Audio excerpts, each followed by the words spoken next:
और इसी बीच एक बड़ी अपडेट। लोकसभा चुनाव के लिए कांग्रेस ने उम्मीदवारों की एक और लिस्ट जारी कर दी है। बड़ी अपडेट, ये 16वीं लिस्ट कांग्रेस ने जारी की है और इसमें 10 उम्मीदवारों के नाम।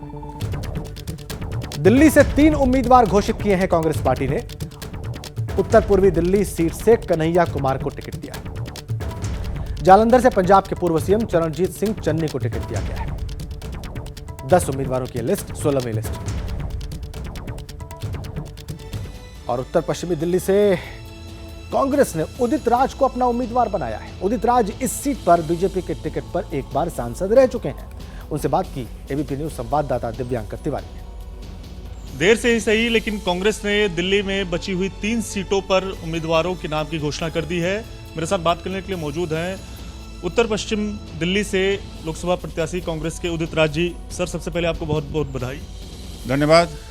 सर, क्या लगता है कि जो इस बार वाला इलेक्शन है, किस तरह से आप देख रहे हैं? माननीय खड़गे जी को, जननायक राहुल गांधी जी को, श्रीमती सोनिया गांधी जी को, दीपक बाबरिया जी जो जनरल सेक्रेटरी इंचार्ज हैं, अध्यक्ष लवली जी को मैं धन्यवाद देता हूँ कि उन्होंने विश्वास प्रकट किया मुझ में और मैं ज़रूर चुनाव जीतूँगा। उसका एक कारण यह भी है कि मैं 5 साल लगातार लक्ष्य क्षेत्र में रहा हूँ। दूसरी बात है, आम आदमी पार्टी और कांग्रेस का गठबंधन है, वो 2 शक्तियाँ मिलकर के इस बार परास्त करेंगी। और महंगाई बहुत है, बेतहाशा महंगाई, उसको कम करने की बात नहीं हुई। किसानों के लिए जो वादा किया था इस पार्टी ने एमएसपी का, वो भी नहीं है। वो भी मुद्दा मैं उठाऊँगा अपने क्षेत्र में। और उत्तर पश्चिम में किराड़ी है, सुल्तानपुर, मंगोलपुरी, ऐसे क्षेत्रों में कोई कॉलेज नहीं, कोई यूनिवर्सिटी नहीं उसके लिए। और बवाना और कुतुबगढ़ तक मेट्रो जानी चाहिए।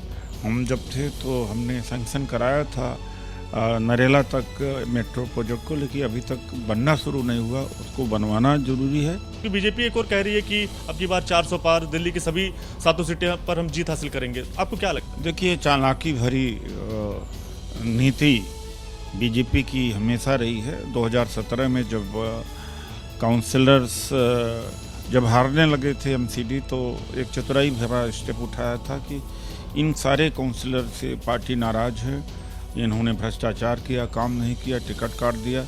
वही हालत है कि अभी क्या है कि पहले के जो सांसद थे उनका टिकट काट करके सोच रहे हैं कि गुस्सा लोगों का उनके साथ चला जाए, लेकिन ये चतुराई हर बार करते हैं। आम आदमी पार्टी और कांग्रेस का दिल्ली में गठबंधन है, क्या आपको लगता है कि जो वोट ट्रांसफर है वो हो पाएगा?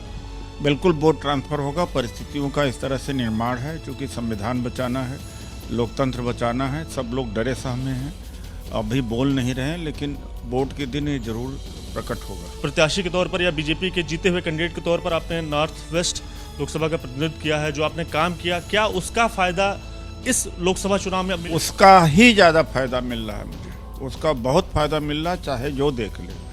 क्योंकि लगभग 300 प्रोजेक्ट हमने कंप्लीट किया था और जितना एमपी लैड मैंने खर्च किया पूरे देश में किसी ने नहीं खर्च किया।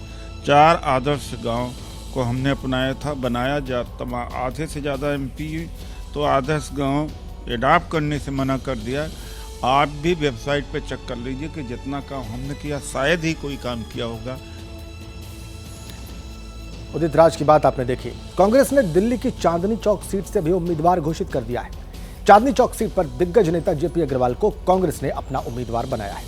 जेपी अग्रवाल से बात की एबीपी न्यूज संवाददाता दिव्यांकर तिवारी। दिल्ली में कांग्रेस और आम आदमी पार्टी गठबंधन के तहत चुनाव लड़ रही है। कांग्रेस ने बची हुई 3 सीटों पर अपने उम्मीदवारों के नाम का ऐलान कर दिया गया है और कांग्रेस ने चांदनी चौक से जेपी अग्रवाल जी को उम्मीदवार बनाया। जेपी अग्रवाल जी मेरे साथ बात करने के लिए मौजूद हैं। सर, काफ़ी टाइम लगा कांग्रेस को अपना उम्मीदवार घोषित करने में, अंततः आपको चांदनी चौक से उम्मीदवार बनाया है, क्या कहना चाहेंगे? बहुत समय है, अभी 25 मई का चुनाव है, तो अभी हमारे पास बहुत समय है और पार्टी ने जो भी फैसला करा सोच समझ के किया और मुझे खुशी है कि उन्होंने मुझे चुना।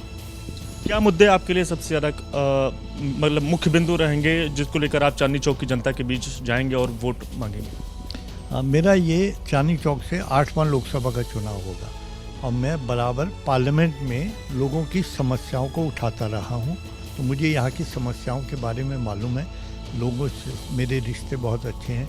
मैं व्यापारियों के लिए भी काम करूँगा और मैं लोगों जो रिहायशी एरिया उनके लिए भी काम करूँगा। सर, आपके सामने बीजेपी की ओर से प्रवीण खंडेवाल को मैदान में उतारा गया है। बीजेपी एक और 400 पार का नारा दे रही है। अगर बीजेपी के नेताओं से बात की जाए तो कहते हैं काफ़ी ज़्यादा आश्वस्त नजर आते हैं कि सभी सीटों पर वो लोग जीत हासिल करेंगे।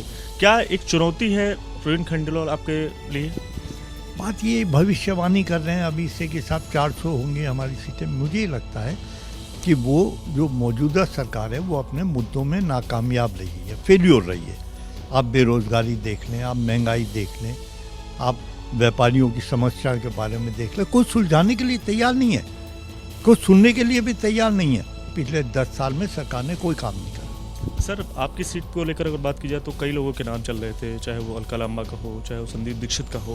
तो अब आपको जब यहाँ से उम्मीदवार बनाया गया तो एक जीत क्या आप देख रहे हैं? देखिए, हम सब बराबर हैं, हम पार्टी में काम करते हैं, हर आदमी बराबर होता है, किसी एक को मौका मिलता है। तो ये मेरा 10वां लोकसभा का चुनाव है, पार्टी ने मुझे चुना, मैं उसके लिए पार्टी का धन्यवाद करता हूँ। सर, आखिर में जिस तरह की बातें आज बीजेपी की ओर से घोषणा पत्र जारी किया गया, मोदी की गारंटी उसका नाम दिया गया है, कैसे देखते हैं और क्या आपकी प्रतिक्रिया?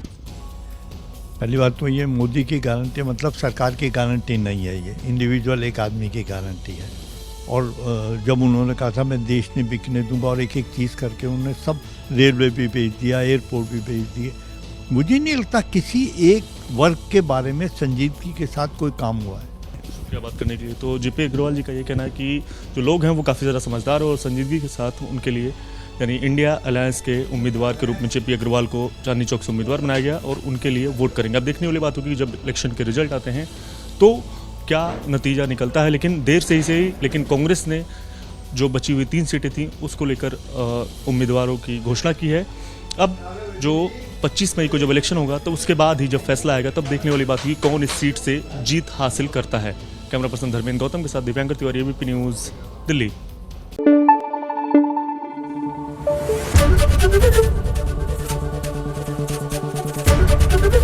एबीपी न्यूज़ आपको रखे आगे।